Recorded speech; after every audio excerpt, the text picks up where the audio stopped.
Hello everyone, good evening. कैसे हैं आप सब? आई होप आप सब ठीक होंगे और आप लोगों ने लास्ट वाला लेक्चर अच्छे से देखा होगा। तो आज के लेक्चर में हमारा जो मेन फोकस रहेगा वो रहेगा सैम्पलिंग पे। ठीक है, सैम्पलिंग पे जाने से पहले हम थोड़ा सा रिकैप्चुलेट करेंगे कि अब तक हम लोगों ने क्या क्या क्या पढ़ा है, क्या क्या देखा है, क्योंकि एक्चुअली हमें एक हफ़्ता हो गया ना, इसीलिए थोड़ा सा रिकैप्चुलेट करेंगे। पहले हमने देखा कि हम रिसर्च मेथडोलॉजी पढ़ रहे हैं, तो इसमें हमने देखा कि आइडेंटिफिकेशन ऑफ प्रॉब्लम कैसे हम करते हैं, या हमें अगर वेरिएबल कोई चूज़ करना होता है वो कैसे हम करते हैं। ठीक है, उसके बाद हम लोगों ने ये भी देखा अब तक कि अगर हमें रिसर्च का टाइटल लिखना होगा वो कैसे लिखना है, रिसर्च के ऑब्जेक्टिव्स हमें कैसे लिखने हैं। एंड हमने ये भी देखा कि रिसर्च टाइटल या आप मतलब थीसिस का टाइटल, पेपर का टाइटल और बुक का टाइटल, तीनों का टाइटल कुछ डिफरेंट होता है। ठीक है, उसके बाद जब आपने टाइटल और ऑब्जेक्टिव्स भी लिखे, देन वी सा कि how to state the hypothesis हम कैसे फ्रेम करते हैं, और what's the base to form any hypothesis. हमने देखा कि कौन कौन से टाइप हाइपोथेसिस का है, लाइक रिसर्च हाइपोथेसिस हैं, स्टैटिस्टिकल हाइपोथेसिस हैं या ऑपरेशनल हाइपोथेसिस हैं। अगर आप लोगों ने वो वीडियोस नहीं देखे होंगे तो प्लीज़ आप लोग एक बार चेक कर लीजिएगा प्ले लिस्ट में। जो हमारा रिसेंट वाला लेक्चर था तो वो हमें था टेस्टिंग ऑफ हाइपोथेसिस के बारे में। हम लोगों ने हाइपोथेसिस तो बनाई, उसके बाद हम हाइपोथेसिस को टेस्ट करते हैं। तो मीनवाइल हमें टेस्टिंग ऑफ हाइपोथेसिस के लिए जो जो टर्म्स चाहिए थी, like degree of freedom, I hope it has been clear to you now. Level of significance आप लोगों ने देखा कि क्या है, या हमने देखा one tailed, two tailed test क्या होते हैं, और हमने एरर टाइप 1 और टाइप सेकंड एरर को भी जाना कि क्या है। ठीक है, तो ये थोड़ा सा रिकैप है कि हम लोगों ने अब तक रिसर्च में क्या देखा है। अब हम आज जो करने जा रहे हैं दैट इज़ द सैम्पलिंग। आज का लेक्चर स्टार्ट करने से पहले I inform all the viewers who are viewing this video कि हम आप लोगों को जो भी इंफॉर्मेशन होती हैं, जो भी वीडियो लेक्चर्स होते हैं, वो हम आप लोगों को टेलीग्राम पे शेयर करते हैं। ठीक है, तो ये रहा आप लोगों का टेलीग्राम लिंक जहाँ आप हमें ज्वाइन कर सकते हैं। एंड साइड बाय साइड हमारा इंस्टा आईडी है, जहाँ आप हमारे इंस्टा पेज को फॉलो कर सकते हैं या फेसबुक पेज को भी फॉलो कर सकते हैं। ठीक है, तो वापस आ जाते हैं हम अपने टॉपिक पे, क्योंकि आप लोगों को पता है कि जब भी हम कोई भी रिसर्च अगर हम करें, अब तक हम लोगों ने जितने भी मेथड्स पढ़े होंगे, उन मेथड्स में कुछ ऐसे मेथड्स हैं या कुछ ऐसे मतलब रिसर्च हैं जहाँ पे हमें सैम्पलिंग की ज़रूरत नहीं पड़ती है।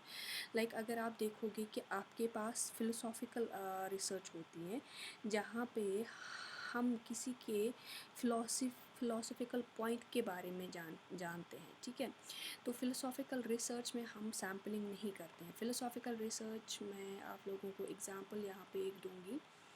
फॉर एग्ज़ाम्पल आप लोगों को स्टडी करना है एजुकेशन सिस्टम, या एजुकेशन सिस्टम आप लोगों को स्टडी करना है जो टैगोर ने दिया था या महात्मा गांधी ने दिया था। ठीक है, तो आप लोगों को पूरी पूरी फ़िलॉसफ़ी पढ़नी है गांधी जी की, जो उसने किस में बोला था, कि उसने क्या क्या बोला था अपने एजुकेशन सिस्टम के बारे में। ठीक है, तो वहाँ पे आप हाइपोथेसिस फ्रेम नहीं करते हैं, और वहाँ पे आपको मतलब जो आप डेटा कलेक्शन है वो आप उसके ओरिजिनल सोर्सेज से लेते हैं, जो उनकी ओरिजिनल मतलब फ़िलॉसफ़ी होगी उसी से लेते हैं।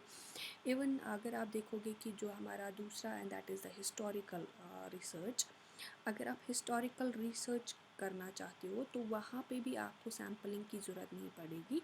आप मतलब हिस्टोरिकल रिसर्च में आप दो तरह के मतलब सोर्सेज से डेटा ले रहे हो, एक तो प्राइमरी सोर्स, एक तो सेकेंडरी सोर्स, तो वहाँ पे भी आपको सैम्पलिंग की ज़रूरत नहीं पड़ती है।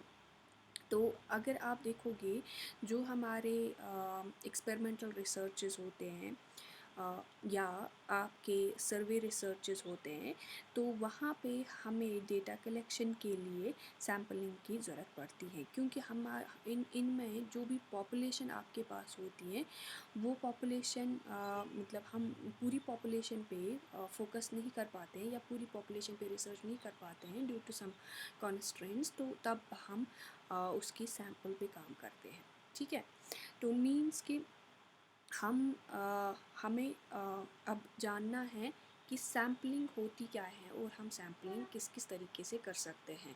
तो आज के लेक्चर में हमें मेन फोकस रहेगा नॉन प्रोबेबिलिटी सैम्पलिंग पे, पर इससे पहले हम कुछ टर्म्स जानेंगे। Like we have term in this that is the universe. ठीक है, तो यूनिवर्स जो है, यूनिवर्स हम किस चीज़ को कहते हैं? आप में से कोई भी कमेंट करके बोल सकता है कि यूनिवर्स हम किस चीज़ को कहते हैं, यूनिवर्स क्या होती है।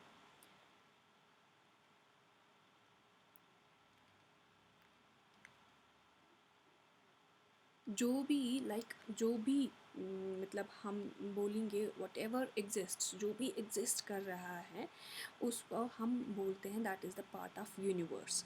लाइक फॉर एग्ज़ाम्पल, अगर आप यूनिवर्स को देखोगे, यूनिवर्स में आप लोग मतलब लोगों को लोगे, पीपल जो रहते हैं, आप एनिमल्स को लोगे। ठीक है, आप प्लांट्स को लेते हो। तो ठीक है, तो ये मतलब जहाँ पे भी आप काम करोगे, whatever exist is there, उसको हम यूनिवर्स मान के चलते हैं। ठीक, यानी कि यूनिवर्स जो है it is heterogeneous in nature. इसमें आपको बहुत तरह के थिंग्स मिलेंगे या बहुत तरह के ये मतलब हम ये कहेंगे कि चीज़ें मिलेंगे। ठीक है, तो हर एक रिसर्चर जो है उसको यूनिवर्स को डिफ़ाइन करना है कि उसमें उसकी रिसर्च में यूनिवर्स क्या है, और हम इस पूरी यूनिवर्स पे काम नहीं कर सकते हैं। सो वी हैव टू न ड्रा फ्रॉम यूनिवर्स कि हमें एक डेफिनेट पोर्शन इससे लेना है जिसको हम नाम देते हैं, टू स्टडी एनी थिंग, जिसको हम नाम देते हैं पॉपुलेशन। ठीक है, तो पॉपुलेशन आप किसको कहते हो? इट्स एन हम ये कहेंगे कि स्मॉल पोर्शन ऑफ यूनिवर्स। ठीक है, ये एक छोटा सा यूनिवर्स का टुकड़ा होता है जिस पे एक रिसर्चर काम करना चाहता है। अगर आप सर्वे रिसर्च या एक्सपेरिमेंटल रिसर्च लोगे, तो वहाँ पे अगर एक रिसर्चर जो है वो उसको किसी पे काम करना है, like we have to work upon the human beings, तो उसको ह्यूमंस ही लेने हैं इस यूनिवर्स में से, and humans are the population for that particular research. ठीक है, समझ आया? अब अगर आपके जो भी पॉपुलेशन है, पॉपुलेशन हम कैसे डिफ़ाइन कर रहे हैं? पॉपुलेशन मतलब एक रिसर्चर किसको पॉपुलेशन कहेगा? जिनमें सेम कैरेक्टरिस्टिक्स पाए जाएंगे। ठीक है, जिनको एक कुछ पर्टिकुलर फीचर्स होंगे। ठीक, तो उसके बाद अगर हम देखेंगे कि अगर हमारा पॉपुलेशन जो जैसे ह्यूमन पॉपुलेशन है, तो इसका साइज़ बहुत बड़ा है। ठीक है, तो लार्ज साइज़ होने की वजह से हम इस पॉपुलेशन पे भी काम नहीं, पूरी पॉपुलेशन पे काम नहीं कर सकते हैं। कहीं कहीं पे हम पूरी पॉपुलेशन पे काम कर सकते हैं क्योंकि वो हमारी पॉपुलेशन वहाँ पे कम होती है उस रिसर्च में। बट कहीं कहीं पे हमारी जो पॉपुलेशन है वहाँ पे पॉपुलेशन का ज़्यादा साइज़ होता है, तो हम पूरी पॉपुलेशन को रिसर्च में नहीं ले पाते हैं, उन पे काम, पूरी पॉपुलेशन पे काम नहीं करते हैं। जहाँ पे ये होगा तो वहाँ पे हम सैम्पल लेते हैं उस पॉपुलेशन से, यानी कि हम एक पोर्शन, स्मॉल पोर्शन लेते हैं उस पॉपुलेशन से जिसको हम सैम्पल कहते हैं। It's a small portion of population. यानी अगर आप ऐसे देखोगे कि जो यूनिवर्स है, यूनिवर्स सब कुछ, यानी कि कायनात, यूनिवर्स सब कुछ आता है यूनिवर्स में। ठीक है, तो यूनिवर्स कंसिस्ट्स ऑफ एवरीथिंग। ठीक, तो यूनिवर्स में आप अगर छोटा सा पोर्शन लोगे दैट इज़ द पॉपुलेशन। ठीक है, ठीक। और इसी पॉपुलेशन में अगर आप छोटा सा पोर्शन लोगे दैट्स योर सैम्पल। समझ आया? यानी कि एक वेल डिफाइंड स्मॉल पोर्शन जो पॉपुलेशन का होता है, जिसको हमने पॉपुलेशन से ही लिया होता है, ठीक है, तो उस स्मॉल पोर्शन को हम कहते हैं वो सैम्पल होता है पॉपुलेशन का। And this small portion it's the representative, ये पॉपुलेशन के करेक्टरिस्टिक्स को रिप्रेजेंट करता है, ठीक है। तो इसीलिए हम कहते हैं it's a representative of the that small portion of the universe, ठीक है। समझ आया? सो अगर आपके पास होमोजीनियस पॉपुलेशन होगी, यानी कि ये यूनिवर्स जो होती है इट्स हेटेरोजीनियस, इसमें से आपने ह्यूमन बींग्स को लिया, that is the homogeneous population, ठीक है। तो इस होमोजीनियस पॉपुलेशन में आप पूरी पॉपुलेशन पे काम नहीं कर सकते हो, you are taking small portion of the human beings to work upon, ठीक। तो उसको हम कहते हैं सैम्पल। बट वो सैम्पल, वो स्मॉल पोर्शन जो होना चाहिए that should be representing, truly representing the population characteristics, ठीक है। तभी हम उस सैम्पल पे काम कर सकते हैं, तभी हम मतलब सच में बोल सकते हैं that it is the representative of the population, ठीक है। आई होप आप लोगों को ये 3 टर्म्स क्लियर हुई होंगी। तो नेक्स्ट टर्म हमें एक और टर्म है that is the frame. Frame हम किसको कहते हैं? फ्रेम बेसिकली इज़ कि जो भी हमारी पॉपुलेशन होगी ना, तो इस पॉपुलेशन को हम लिस्ट आउट करते हैं, हम एक लिस्ट बनाते हैं, ठीक है। तो लिस्ट हम हर किसी का बनाते हैं, यानी कि for example if we are talking about the humans, हम लिस्ट बनाते हैं हर एक मेंबर का, ठीक है। जो भी मेंबर्स है हम उनको लिस्ट आउट करते हैं। तो जो भी list of members of a population होगा उसको हम कहते हैं दैट इज़ द फ्रेम, या आप सैम्पल फ्रेम भी कह सकते हो, सैम्पलिंग फ्रेम, ठीक है। कुछ आपके पास कुछ ऐसी सिचुएशंस होती है जहाँ पे it's possible to count the या to make the list of the members of that population, उस वहाँ पे आपको सैम्पल फ्रेम मिलेगा या वहाँ पे आपको फ्रेम मिलेगा। बट कुछ ऐसी सिचुएशंस होंगी जहाँ पे आप लिस्ट नहीं बना सकते हो मेंबर्स का पॉपुलेशन के, तो वहाँ पे आपको सैम्पल फ्रेम नहीं मिलेगा, वहाँ पे आपको फ्रेम नहीं मिलेगा। मैं आप लोगों को एक एग्ज़ाम्पल दूंगी कि फॉर एग्ज़ाम्पल आपको फ्रेम क्या आपको फ्रेम देखना है, या आप इस पॉपुलेशन में फ्रेम देख पाओगे कि नहीं। इस population we are having the drug users, या जो आप ड्रग एडिक्ट्स कहते हो, तो ड्रग एडिक्ट्स ऑफ वैली,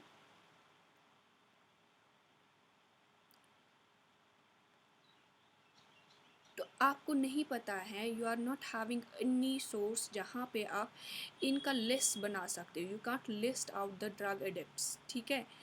आपके पास पूरे मेंबर्स का लिस्ट नहीं होगा, इसीलिए इस वाली पॉपुलेशन का आपको फ्रेम नहीं मिलेगा, you won't be having the frame for this population, ठीक है। तो दूसरी एग्जांपल मैं आप लोगों को बोलूँगी। फॉर एग्जांपल आपके पास एक और सिचुएशन है, like we have to see or we have to research upon the IBM students, ठीक है। तो IBM स्टूडेंट्स का आपको आपको इस पॉपुलेशन का फ्रेम मिलेगा, you can list all the members, ठीक है। आपके पास एक लिस्ट होगा जहाँ पे आपको पूरा IBM स्टूडेंट्स की पॉपुलेशन का पता चलेगा। That means here you are having frame, you are not having here frame, ठीक है। यहाँ पे आपको फ्रेम मिलेगा in case of IBM students, यहाँ पे आपको फ्रेम नहीं मिलेगा in case of drug addicts. तो आपके पास कुछ ऐसी रिसर्चेस हैं जहाँ पे आप फ्रेम को डिफ़ाइन नहीं कर सकते हो, you can't define the frame. But कुछ ऐसी रिसर्चेस हैं जहाँ आप फ्रेम को डिफ़ाइन कर सकते हो, जहाँ आपके पास फ्रेम होगा। ठीक है। तो फ्रेम हम किसको कहते हैं? फ्रेम हम कहते हैं कि it's the list of all the members of a population जिस पे हमें काम करना है। ठीक है। सो इसीलिए अगर आपके पास, चाहे आपके पास फ्रेम है या नहीं है, तो आपको उस रिसर्च में क्या क्या चीज़ें करनी है, तो वो हम सैम्पलिंग में देखेंगे। तो उसके बाद आपके पास एक और टर्म आती है, that is the sampling. Sampling हम किसको कहते हैं? ये सिंपली आप लोगे, इट्स अ प्रोसीजर या एक ऐसा प्रोसेस है जिसके ज़रिए हम क्या करते हैं, we are selecting the sample, जहाँ पे हम सिलेक्ट करते हैं सैम्पल किसे, फ्रॉम अ पॉपुलेशन, जो हमें टारगेट पॉपुलेशन होगी उससे हम सैम्पल मतलब सिलेक्ट करते हैं। ये एक ऐसा प्रोसीजर है, ऐसी टेक्निक है जिसके ज़रिए हम एक सैम्पल लेते हैं एक पॉपुलेशन से। ठीक है। तो इसमें लाइक अगर आप देखोगे, we are having sometimes the sampling bias. ठीक है। सैम्पलिंग बायस हम किस चीज़ को कहते हैं? ये वो सिचुएशन है, sampling bias is that situation कौन जहाँ पे आपको सैम्पल जो होगा वो ट्रूली रिप्रेजेंट नहीं कर रहा होगा किसको, पॉपुलेशन को, that truly don't represents the population. वो पॉपुलेशन के करेक्टरिस्टिक्स में उसमें नहीं आते हैं, उसको हम कहते हैं सैम्पलिंग बायस। ठीक है, समझ आया? तो आगे बढ़ें। उसके बाद आपके पास है सैम्पलिंग टेक्निक्स। ठीक है। तो सैम्पलिंग जो है, सैम्पलिंग किसको हम कहते हैं?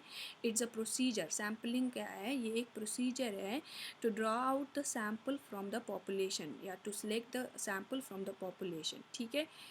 जो अभी हम लोगों ने देखा कि it's a procedure of selecting sample. ठीक है, सैम्पल फ्रॉम पॉपुलेशन, जो आपकी टारगेट पॉपुलेशन है आप उसे सैम्पल ड्रा कर सकते हैं। यानी कि अगर आप लोगे, जो रिसर्चर होगा जिसको पॉपुलेशन का साइज़ पता होगा, one who nose the size of population, यानी कि ठीक है, अगर आप एक रिसर्चर हो, आपको साइज़ ऑफ पॉपुलेशन नोन है, आपको पता है कि मेरे पॉपुलेशन में कितने मेंबर्स हैं, you are having the list of members. ठीक है, यानी list of members means you are having the frame. ठीक, आपके पास सैम्पल फ्रेम है। तो जब आपके पास नून साइज ऑफ पॉपुलेशन है, तब हम कौन सी सैम्पलिंग यूज़ करते हैं, और जब आपके पास अननोन पॉपुलेशन है तो हम उस टाइम कौन सी सैम्पलिंग यूज़ करते हैं। इट डिपेंड्स कि एक रिसर्चर को अगर पता है कि उसमें जिस टारगेट पॉपुलेशन पे उसको काम करना है उसका साइज़ कितना है, और अगर उसको नहीं पता है कि उसका साइज़ कितना है, तो वो कौन सी हमें कहेंगे कि सैम्पलिंग टेक्निक यूज़ करेगा। यानी कि जहाँ पे आपको सैम्पल साइज़ पता होगा वहाँ पे आपको फ्रेम पता होगा, वहाँ पे तो फ्रेम नून है ना, जहाँ पे अननोन सैम्पल साइज, जहाँ पे आपको अननोन साइज ऑफ पॉपुलेशन है, तो वहाँ पे आपको you may not be having the frame. ठीक है, आपके पास फ्रेम नहीं होगा। ठीक है, तो वो सैम्पलिंग टेक्निक जहाँ पे आपको सैम्पल साइज ये साइज़ पॉपुलेशन नून नहीं होगा, जहाँ पे आपको फ्रेम नहीं पता होगा, वहाँ पे हम नॉन प्रोबेबिलिटी सैम्पलिंग लगाते हैं। ठीक है,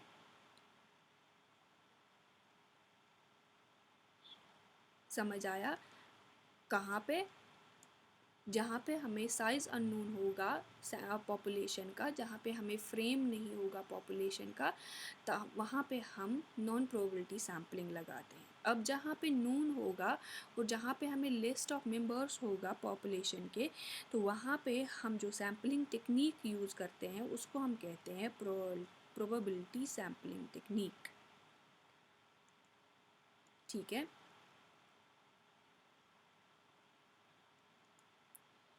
तो आपके पास दो तरह की सैम्पलिंग टेक्निक्स हैं। एक को आप probability sampling technique non probability बोलते हो, दूसरे को आप प्रोबेबिलिटी सैम्पलिंग टेक्निक बोलते हो।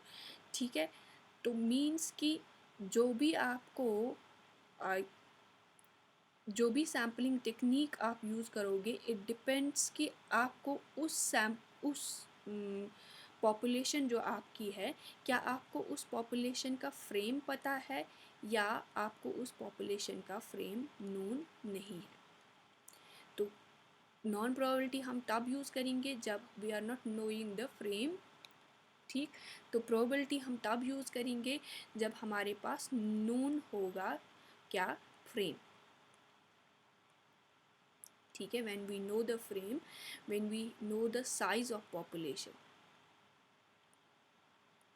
ठीक है, तो अब हम देखेंगे, और हमेशा ये दिमाग में रखना कि जो जो जब भी आप रिसर्च करोगे, आपको दो में से एक सैम्पलिंग टेक्निक यूज़ करनी है। You can't use both the sampling techniques. ठीक है, दो में से एक आपको यूज़ करनी है, आप दोनों नहीं कर सकते हो एक ही रिसर्च में यूज़। ठीक है, तो आगे हम देखेंगे कि वो क्या क्या होता है। तो प्रोबेबिलिटी सैम्पलिंग, जहाँ पे हमें फ्रेम नून नहीं होगा, जहाँ पे हमें साइज़ नून नहीं होगा, तो इसमें हमें कौन कौन से टाइप्स ऑफ सैम्पलिंग आते हैं। इसमें हमें पर्पज़िव सैम्पलिंग आती है, इसमें हमें जजमेंटल सैम्पलिंग आती है, कन्विंस सैम्पलिंग आती है, इसमें कोटा आता है, इसमें स्नोबॉल सैम्पलिंग आती है। इसी तरीके से जो नेक्स्ट प्रोबेबिलिटी, जहाँ पे हमें पॉपुलेशन साइज नून होगा, वहाँ पे हमें कौन कौन सा सैम्पलिंग टाइप है, that is the simple random sampling, हमें सिस्टमैटिक सैम्पलिंग, हमें स्ट्रैटिफाइड रैंडम सैम्पलिंग, हमें stratified proportionate random sampling, cluster sampling और मल्टीस्टेज सैम्पलिंग आती हैं, जहाँ पे हमें साइज ऑफ द पॉपुलेशन नून होगा, टारगेट पॉपुलेशन। ठीक है, तो आज के लेक्चर में हम ज़्यादा फोकस करेंगे नॉन प्रोबेबिलिटी सैम्पलिंग पे। तो नॉन प्रोबेबिलिटी सैम्पलिंग जो है, उसमें सबसे पहला टाइप जो है, दैट इज़ द पर्पज़िव सैम्पलिंग। ठीक, तो पर्पज़िव सैम्पलिंग कौन सी सैम्पलिंग होती है।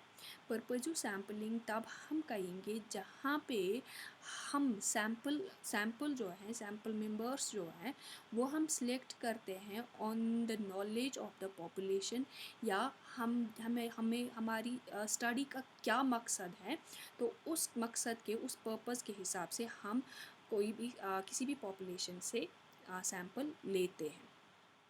ठीक है, मतलब कि आप ऐसे भी ले सकते हो कि रिसर्चर क्या जानने में इंटरेस्टेड हैं, और वो जो जो भी सैम्पल लेगा, वो जो भी मेंबर अपने रिसर्च में इंक्लूड करेगा, वो उस इंटरेस्ट के हिसाब से होगा।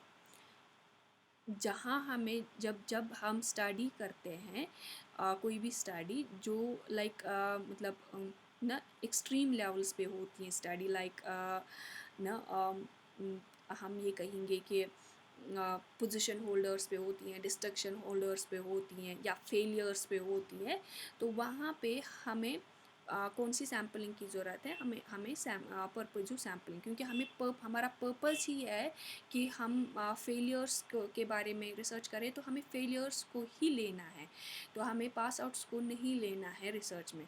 मैं आप लोगों को यहाँ पे एग्जांपल एक दूंगी कि हमारा एक फॉर एग्जांपल एक स्टडी है, दैट टाइटल एक स्टडी का है, अ study of study habits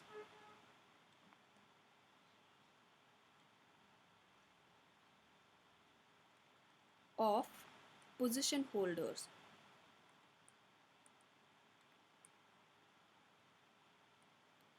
Position holders in CUCET जो हमारा होता है, उसमें जो पोजीशन होल्डर्स है, हम लाइक देखेंगे कि IBM में, ऑफ IBM इन CUK। ठीक है, यानी कि इस स्टडी में हमें कौन से लेने हैं, हमारा पर्पस मकसद क्या है। जो भी पोजीशन होल्डर्स अब तक रहे हैं, पोजीशन होल्डर्स ओनली, किस क्लास में, आईबीएम क्लास में, और कहाँ पे, सीयूके में। तो हमें उन्हीं के स्टडी हैबिट्स को देखना है। तो हमारा मकसद, हमारा यहाँ पे पर्पस क्या है, हमें उसी पर्पस के हिसाब से सैम्पल लेना है। हमारी पॉपुलेशन जो है वो स्टूडेंट्स है, आईबीएम स्टूडेंट्स हमारी पॉपुलेशन है, ठीक है। बट उन आईबीएम स्टूडेंट्स को हम सबों को इंक्लूड नहीं कर सकते हैं ना, हमें वही इंक्लूड करने हैं जिनको पोजीशन है, ठीक है। यानी कि जो पोजीशन होल्डर्स हैं, हम उनको नहीं इंक्लूड कर सकते हैं जिनके पास पोजीशन नहीं है। फॉर एग्जांपल 2 स्टूडेंट्स या 3 students are having the position in IBM, ठीक है। तो हम 3 ही स्टूडेंट्स को ले सकते हैं अपनी स्टडी में, ना कि हम उनको ले सकते हैं जो एवरेज स्टूडेंट्स होंगे, या जो वो स्टूडेंट्स जिन्होंने डिस्टिंक्शन लाई होगी, जो हाई ग्रेड में पास हुए होंगे, वो हमें नहीं चाहिए। बस हमें एक ही पर्पस है, एक ही मकसद है, वो क्या है, that we have to take the position holders of IBM, ठीक है। तो इसी रिसर्च को हम कहते हैं। बाकी जो भी हैं उनको हम रिजेक्ट कर रहे हैं, बाकी जो भी इस आईबीएम के स्टूडेंट्स हैं उनको हम नहीं ले रहे हैं। तो इसी में हम देखते हैं कि we are using the purpose sampling, ठीक है। आई होप आप लोगों को ये अंडरस्टैंड हुआ होगा कि पर्पस सैम्पलिंग क्या है। उसके बाद है we are having the judgemental sampling. Judgemental sampling जो है ये ये है, ये नॉन प्रोबेबिलिटी सैम्पलिंग टेक्निक जो है उसी का टाइप हम पढ़ रहे हैं, ठीक है।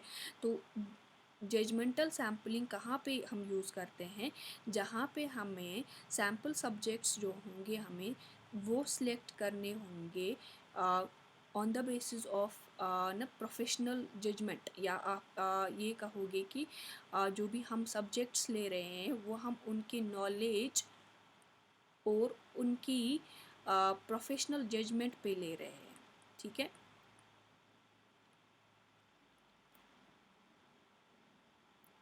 आपको ऐसे ही क्लियर नहीं होगा, आपको एग्जाम्पल के साथ ही क्लियर होगा। अगर आप देखोगे कि जो भी सैंपल हम पॉपुलेशन से ले रहे हैं उसमें कुछ जो भी हमारी ओवरऑल पॉपुलेशन है, हम कुछ क्राइटेरिया लगा रहे हैं कि हमारा ये जजमेंट है, तो उसी के हिसाब से हम उसके सैंपल को ड्रा आउट करते हैं, ठीक है। मतलब कि सैंपल जो हमारा होगा, सैंपल सब्जेक्ट जो हमारे होंगे उनमें वही करेक्टरिस्टिक्स होंगे जो हमने जिसका क्राइटेरिया हमने जज किया होगा, ठीक है। इसमें मैं आपको एक और एग्ज़ाम्पल के ज़रिए बोलती हूँ। फॉर एग्ज़ाम्पल आप लोगों की रिसर्च है a study of causes of unrest among students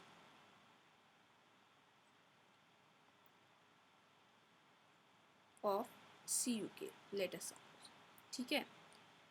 तो आपको क्या देखना है, आपको काजेज़ देखने हैं किसके, अनरेस्ट के, किन में, स्टूडेंट्स में, किन के स्टूडेंट्स में, CUK के स्टूडेंट्स में, ठीक है। तो आप कहाँ कहाँ से डेटा लाओगे, आप देखोगे कि CUK जो ऑर्गेनाइजेशन है, आपको पता है अनरेस्ट अगर होगा, अगर वहाँ पे कॉन्फ्लिक्ट होगा, तो वहाँ के आप हायर अथॉरिटी से बात करोगे, वहाँ के आप रजिस्ट्रार से बात करोगे, आप उनसे भी आपको पता चलेगा व्हाट आर द काजेज़, वो भी आपको अपने हिसाब से बोलेंगे। वहाँ पे जो डीन्स वगैरह हैं, वहाँ के जो मेंबर्स हैं, तो आप सबसे पूछोगे, आप इवन स्टूडेंट्स को भी पूछोगे, आप टीचर्स को भी पूछोगे कि ये अनरेस्ट का काज क्या है। तो आप हर एक को पूछ रहे हो जो आपके नज़र में है कि जिन को पता होगा, यानी कि जो आपने खुद जज किया है कि मुझे रिलेवेंट इन्फॉर्मेशन किन किन के पास मिलेगी, आप उन्हीं को अपनी रिसर्च में एज अ सैम्पल ले रहे हो, ठीक है। सो आपके सैम्पल के मेंबर्स वही रहेंगे जो आपने जज किया है, जिनके पास मुझे इंफॉर्मेशन मिलेगी। That is known as the this is known as the judgemental sampling technique. ठीक है, समझ आया? और उसके बाद नेक्स्ट, आई होप आपको ये समझ आया होगा, नेक्स्ट जो सैम्पलिंग टेक्निक है दैट इज़ द कन्वीनियंट या कन्वेंस सैम्पलिंग टेक्निक। ये भी किसका टाइप है? नॉन प्रोबेबिलिटी सैम्पलिंग का, है ना? तो हम इसी के टाइप्स पढ़ रहे हैं।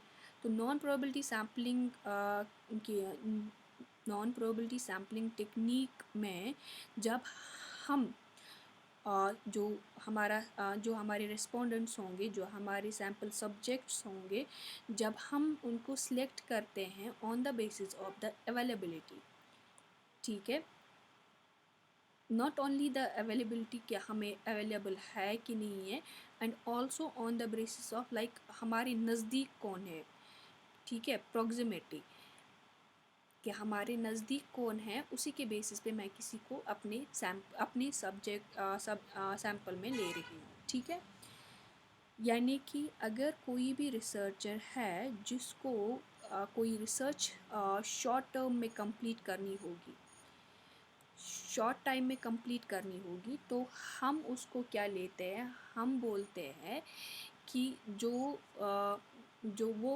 मतलब उसको कम टाइम में रिसर्च कंप्लीट करनी होगी और उसको जो सैम्पल सब्जेक्ट्स लेने होंगे वो उसको अवेलेबल होने चाहिए, इसीलिए वो ये सैम्पलिंग यूज़ करता है, और जो उसके नज़दीक सैम्पल सब्जेक्ट्स होते हैं वही वो लेता है, तब हम बोलते हैं he is using the convenience sampling. ठीक है, for example like sometimes we have to do the survey.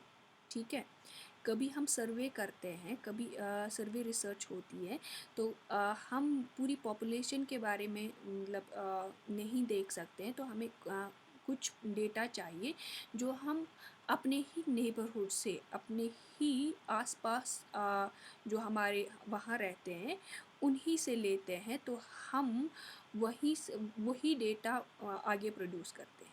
ठीक है, तो वहाँ पे हमने कौन सी सैम्पलिंग लगाई, what was convenient for us while collecting the data, तो हम वही यूज़ करते हैं। ठीक है, इसमें मैं आप लोगों को एक एग्ज़ाम्पल शेयर करूँगी। फॉर एग्ज़ाम्पल आपके पास एक स्टडी है, अ study of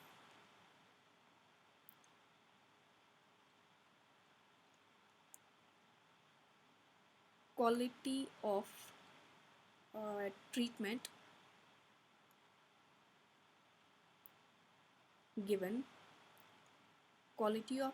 given by doctors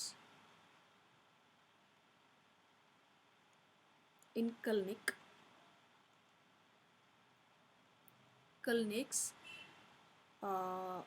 in Srinagar. ठीक है, तो आपको क्या देखना है, यू हैव टू सी कि जो डॉक्टर्स क्लिनिक्स पे ट्रीटमेंट करते हैं उसका क्वालिटी कितना है। ठीक है, सपोज़ मैं श्रीनगर में एक पर्टिकुलर एरिया से हूँ, मैं बिलोंग करती हूँ हज़रत बल को।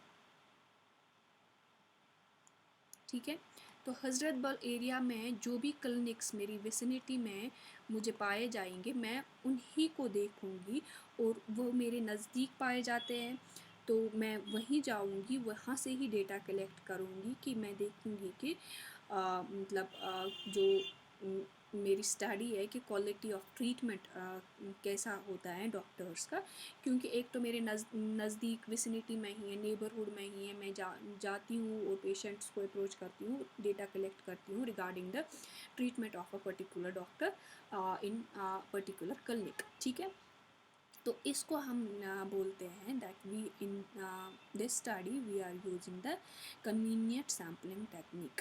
ठीक है, आई होप आपको ये अंडरस्टैंड हुआ होगा। Now the another technique is that is the quota sampling technique. Quota sampling technique में एक रिसर्चर क्या करता है, he has to select the sample subjects according to the fixed quota. For example मुझे रिसर्च करनी है, तो मुझे 100 IBM स्टूडेंट्स पे रिसर्च करनी है। ठीक है, और उसमें से मुझे लाइक 30 मेल लेने हैं और 70 फीमेल लेने हैं, ठीक है। तो मैं क्या करती हूँ, मैं मतलब CUK के गेट पे बैठती हूँ और जो भी वहाँ से आते हैं स्टूडेंट्स, मैं उन स्टूडेंट्स को रोकती हूँ एक एक करके, and I am asking for them कि आप इसके हो, किस कोर्स के हो। If they are from the IBM course, तो मैं उनको मतलब related to whatever, like आप देखो कि एकेडमिक परफॉर्मेंस देखनी है, एकेडमिक अचीवमेंट देखना है या स्ट्रेस देखना है, ठीक है।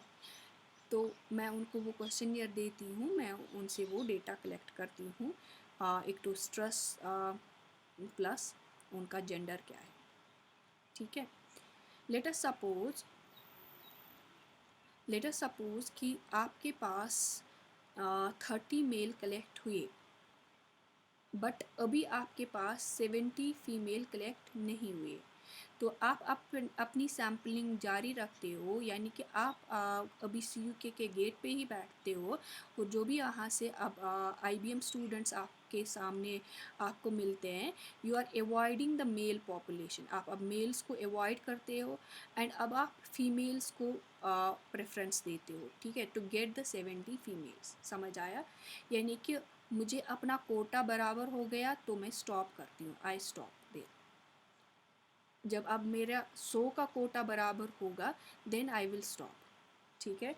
समझ आया?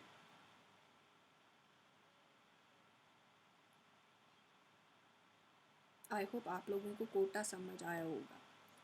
मैं एक बार फिर से बोलूँगी कि कोटा सैम्पलिंग आप अक्सर देखोगे कि हमारे एडमिशन प्रोसीजर्स में यूज़ होता है।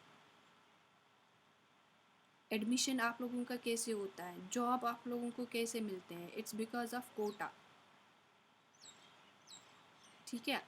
मतलब हमारे ओपन मेरिट का क्या कोटा होता है, ST SC का क्या कोटा होता है, और बाकी अदर रिजर्वेशंस का क्या कोटा होता है, उसी के हिसाब से हमारी वैकेंसीज फिल होती है। That is known as the quota sampling. समझ आया? Okay, next one is, this may be the probably last one की स्नोबॉल सैम्पलिंग। स्नोबॉल सैम्पलिंग हम किसको कहते हैं? आप लोगों ने देखा होगा जब बर्फ़ का वो मतलब बर्फ़ की वो बॉल बन जाती हैं, जब वो ऊपर से पहाड़ से गिरती है तो वो थोड़ा सा बर्फ़ हो जाता है, जब वो रोल डाउन करके तो वो बड़ा सा बर्फ़ बन जाता है, बड़ा बॉल बन जाती है, ठीक है। इसी तरीके से स्नोबॉल सैम्पलिंग है। स्नोबॉल सैम्पलिंग में हम क्या करते हैं, जब हमें अपने सैम्पल सब्जेक्ट्स जो होंगे, जो हमारी स्टडी में होंगे, वो मतलब हमारे लिए मुश्किल होते हैं टू फाइंड आउट देम, ठीक है, to identify the sample subjects. इसीलिए हम स्नोबॉल सैम्पलिंग लगाते हैं। For example, we have to research about the drug users. आपको तो ऐसे नहीं मिलेंगे, कहाँ पे आपको लिस्ट होगा, कहीं पे होगा आपको लिस्ट इसका कि कौन कौन सा शख्स ड्रग यूज़ करता है, नहीं होगा, ठीक है। तो आपके पास एक स्टडी है, you have to study the problems of drug users, ठीक है। तो आप क्या करते हो, आप एक ड्रग यूज़र को आइडेंटिफाई करते हो, मतलब एक एज अ रिसर्चर आप एक ड्रग यूज़र के पास कोई भी ड्रग यूज़र आपको आइडेंटिफाई करते हो। फॉर एग्ज़ाम्पल, पर्सन 1 जो है वो ड्रग यूज़र है, तो आप उसके पास जाते हो, उससे इंफॉर्मेशन लेते हो रिलेटेड टू हिज प्रॉब्लम्स, ठीक है।